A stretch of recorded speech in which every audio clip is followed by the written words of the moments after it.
But What with is it? knowledge comes ignorance. My name is Eldawyn. I've come to Whiterun for the Skyforge and for Farengar. About time. Yorland allows me to use his magical forge to craft jewelry. I use the enchanting table at Dragon's Reach to raise their value. Then I turn them around and sell them to Farengar, and he always buys them. I've never met a man so obsessed with necklaces. He says their enchantments are valuable. I think he likes to wear them. Maybe tomorrow I'll enchant him a dress to go along with it. I don't really understand it myself. There should be more of me. It seems to me smithing and enchanting are two complementary skills. I can only assume it has to do with the stigma that comes with being a blacksmith. They say to wield a hammer, you must be as dull as an anvil and as strong as an ox, as if stupidity were a prerequisite for the craft. Although I have heard warriors talk of such things, they say the person who thinks too much on the battlefield lacks focus. In battle, having an empty mind certainly makes you more decisive, but the forge is not something that requires you to act swiftly. But I do like the notion of intelligence being a weakness. There are far too many mages who thumb their noses at common folk, as if worth was defined by the size of one's skull. Alchemists invented wine, farmers harvest the grapes, and smiths provide the tools. So, to me, each is worth more than all the mages in Winterhold.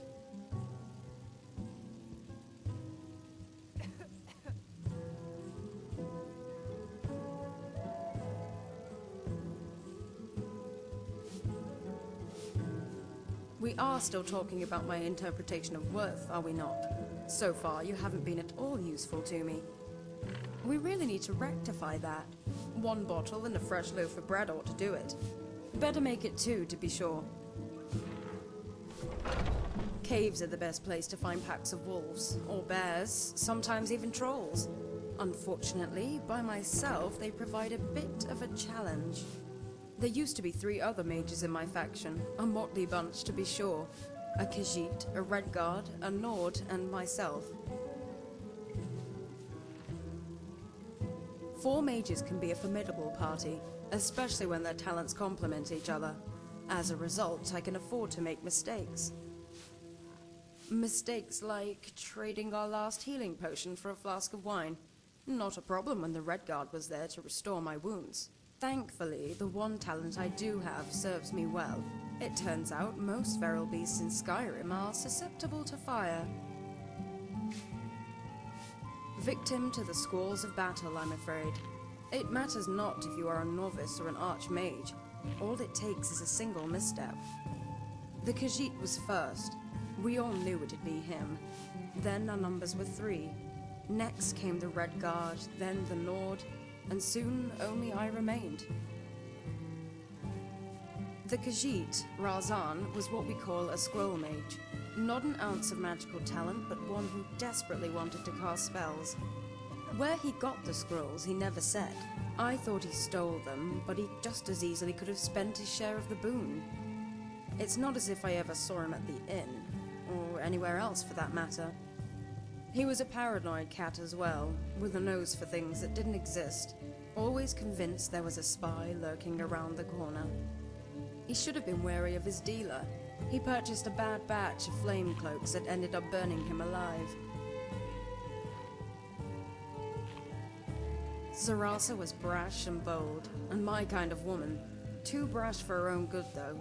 She wanted to trap grand souls instead of common ones.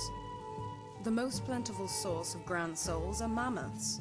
The most common place to find mammoths are giant camps. It was a short-sighted idea. We ended up wasting all our profits on magicka potions, provided we even survived. Sarasa didn't. Giants are quite protective of their big furry cheese factories. Well, at that point it was just the 2 of us. Razan wasn't particularly missed, but Sarasa was our healer. Einar was a gallant Nord, if nothing else. We were exploring a cave to the northwest. A large, desolate space rumored to be inhabited by necromancers. We entered the main chamber, which was hollow, save for the long fangs of rock that jutted from the ceiling. It was in the shadow of these fangs that the spiders live, and from there they descended. We stood back to back as they surrounded us, his hands shrouded in ice, mine cloaked in fire. I wanted to set them aflame, to oblivion with soul traps, a waste of magicka and time, but Einar saw fit to waste both. Indeed, it was his soul trap that set them upon us. At one point I couldn't distinguish the live ones from the corpses, so I burned them all. We had managed to clear the path to the exit, however, and were just about to escape when a spider the size of the moon dropped from the ceiling. At this point, Einar and I were both out of magicka, and we each had one stamina potion left. Of course, mine was technically a wine bottle. It was an old vintage from the wineries of the Isle that I was saving until death. Einar asked me if I wanted to trade. He said I wouldn't have much use for it, seeing as I was going to live a long, healthy life. That old romantic. He was sacrificing himself so I might escape. I could never say no to that man. He drank the wine, wiped his lips, and showed me his teeth one last time.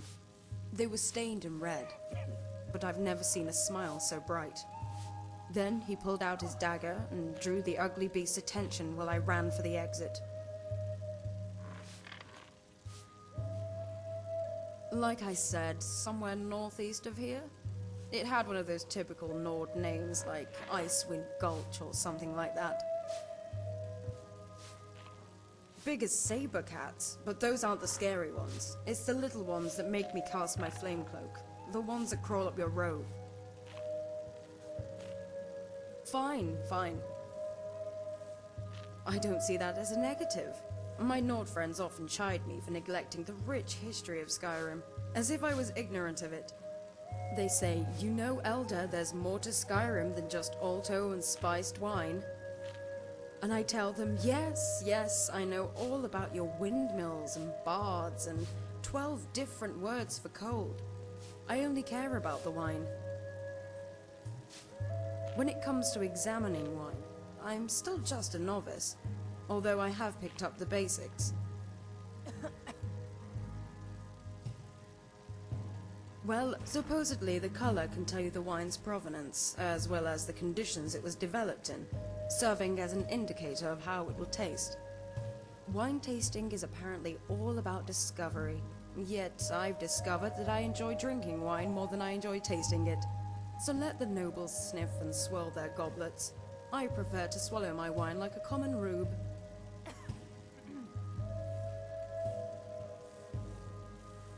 Yes, but there's still that extra step between me and what I want.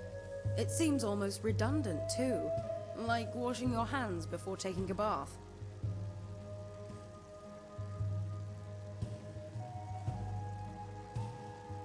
Be gone.